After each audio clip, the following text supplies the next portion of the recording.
Guys, Christmas special plum cake అయితే చేస్తాను. No alcohol and no egg in it. First అయితే కావాల్సిన dry fruits అన్ని చాప్ చేసుకుని 100 grams ఆఫ్ ట్యూటీ ఫ్రూటీ తీసుకున్నాను. ఫస్ట్ అయితే 1 full glass of orange juice add చేసుకున్నాను అండ్ నెక్స్ట్ అయితే 1 full లెమన్ జ్యూస్ యాడ్ అయితే చేసుకున్నా. దీన్ని కొంచెం మిక్స్ అయిన తర్వాత we need to add this tutti frutti, apricot and raisins. ఇందులో black raisins, dried blueberries, kiwis ఇలాంటివి కూడా యాడ్ చేసుకోవచ్చు based on your choice. So దీన్ని బాగా మిక్స్ చేసిన తర్వాత 5 minutes ఈ కన్సిస్టెన్సీ అయితే అయిపోతుంది. Then you have to turn off the flame. Let it cool down for a while. And now coming to the batter preparation, I'm using 1 full cup of white sugar powder. Instead, మనం brown sugar కూడా వేసుకోవచ్చు. 1 cup of curd. దీన్ని బాగా beat అయితే చేసుకున్నాను to get that smooth texture. And you can also use yogurt instead. And half a cup of oil and half spoon of orange zest అయితే use చేస్తున్నాను for that flavor. దీన్ని బాగా mix చేసిన తర్వాత I'm using 1.5 cup of multi-purpose flour, which is also called as maida. దీని కాకపోయినా wheat flour కూడా use చేయొచ్చు if you are health conscious. Half a spoon of baking soda, 1 full spoon of baking powder అయితే వేసుకున్నాను.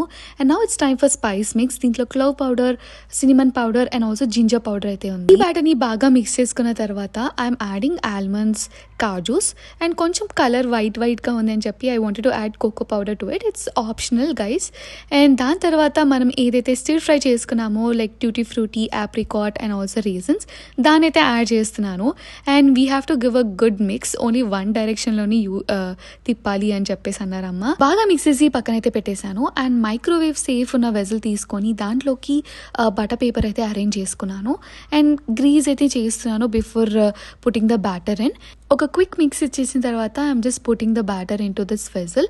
So ఇలా అయితే వేసుకొని దానిపై నుంచి కొంచెం టూటీ ఫ్రూటీ అయితే వేసుకున్నాను. You can also add almonds to it. Oven అయితే ప్రీ హీట్ చేశాను 5 minutes. సో దీని అయితే 50 minutes బేక్ చేస్తున్నాను ఎట్ 180 degrees. అండ్ 45 minutes వచ్చిన దగ్గర నుంచి you can check with the toothpick అది అయిందా లేదా అని చెప్పి. దీనైతే 44 minutes అలా ఉన్నప్పుడు చెక్ చేశాను. టూత్ పిక్ అయితే స్టిక్కీగా లేదు. So I felt it is done and బయటికి తీసేసాను. ఒక 5 minutes అయిన తర్వాత కూల్ డౌన్ అయిన తర్వాత ఆ వెజల్ నుంచి we can transfer it to some other plate. For decoration I thought like leftover sugar powder ఏదైతే ఉందో స్ట్రైనర్తో స్ప్రింకిల్ చేయొచ్చు అనుకున్నాను. But I felt it's not a good idea. Cake అయితే ప్రాపర్గా ప్లఫీగా కుక్ అయింది. బట్ కొంచెం స్పైస్ మిక్స్ అయితే ఎక్కువ అనిపించింది. But overall it's super good.